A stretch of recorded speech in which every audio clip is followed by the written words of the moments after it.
আমরা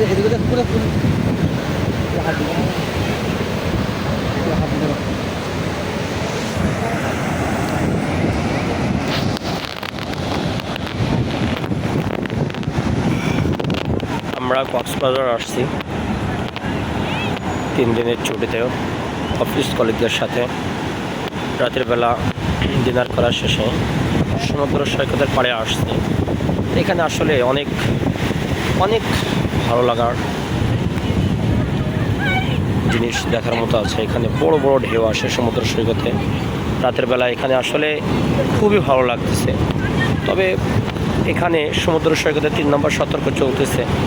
তারপরেও আসলে আসছি তো সমুদ্র সৈকত দেখার জন্য, এই জন্য আসলে আসা। এই তুমি দূরে যাও না, দূরে যাও না। অনেক বড় বড় ঢেউ আসতেছে, দেখছেন হয়তো গর্জন শোনা যাচ্ছে। সাগরের যে একটা গর্জন, আসলে এটা অনেক ভালো লাগে। হ্যাঁ, ভয় লাগে কাছে যাইতে, তারপরেও চেষ্টা করতেছে একটু কাছে গিয়ে ক্লোজ ছবিটা নেওয়ার জন্য। ঠিক আছে, এই যে এখন যে ঢেউটা আসছে অনেক বড় এবং অনেক আওয়াজ হচ্ছে। হয়তো ভিডিওতে এরকম অতটা বোঝা না গেলেও বাস্তবে অনেক বেশি। হ্যাঁ, এখানে কোনো মানুষ নেবে, হ্যাঁ, যদি স্রোতের টান দেয় সে হয়তো বা আর ফিরবে না, এমন একটা ঢেউ এখানে আসছে। হ্যাঁ, তারপরেও কাছে যাওয়ার চেষ্টা করতেছে একটা পিক নেওয়ার জন্য বা একটা ভিডিও করার জন্য। এখানে দেখেন কত মানুষ। এখানে আসলে এখান থেকে মিনিমাম 4 থেকে 5 কিলো এরকম মানুষে ভরা। হ্যাঁ, এখানে বড় বড় দেখেন এই যে হোটেলগুলো আছে, আসলে কতটা মানে এখানে সুন্দর এগুলা। হ্যাঁ, অনেক সুন্দর। এখানে এরকম হাজারো হোটেল যেখানে আসলে রুম পাওয়াটা অনেক টাফ বর্তমান। হ্যাঁ, এখানে খাবার হোটেলে তেমন খাবার পাওয়া যাচ্ছে না। এতটা মানুষ এই কক্সবাজার সমুদ্র সৈকতে এবার আসছে, যেহেতু অনেক লম্বা ছুটি পাইছে যারা চাকরি করে।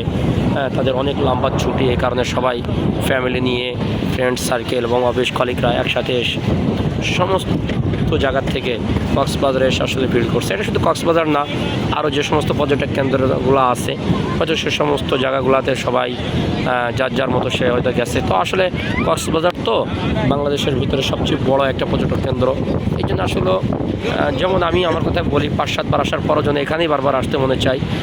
এইরকম আমার মতো হাজার মানুষ আছে যারা একের অধিকবার আসছে, তারপরও যেন এখানে আসলেই যেন একটু ভালো লাগে। সাগর পাড়ে সাগরের গর্জন, সাগরের ঢেউ, হ্যাঁ, অনেক মানুষ, এগুলো দেখতে যেন একটু আসলে কেমন মানে একটা নিজের কাছে অনেক ভালো লাগে। এই জন্য আসলে বারবার এখানে আসা বা হ্যাঁ মানুষ আসে। তো এখানে বহুত সুন্দর সুন্দর জায়গা আছে, অনেক সুন্দর সুন্দর জায়গা আছে যেগুলো আসলে ছবি তুলতে অনেক ভালো লাগে। হ্যাঁ, আর সবচেয়ে বড় কথা কি, এখানে গোসল যখন করি আমরা সকালে বিকালে, মনটাই চায় না যে আসলে সমুদ্র সৈকত থেকে উঠে আসলে আমরা যাই। তো আপনারাও যারা আসেন নাই, অবশ্যই আমি সাজেস্ট করবো তারা একবার হলেও অন্তত কক্সবাজারটা দেখে যাবেন। ঠিক আছে, যে আমার হ্যাঁ বড় ভাই, হ্যাঁ, মেইনটেনেন্স ম্যানেজার আব্দুল কুদ্দুস, উনি তো অনেক এনজয় করে, এতটা এনজয় করে, উনি অনেক এনজয় করে। হ্যাঁ, আমরা সবচেয়ে বেশি এনজয় করি ওনাকে নিয়ে। হ্যাঁ, ওনার এনজয়টা আমাদের এনজয়।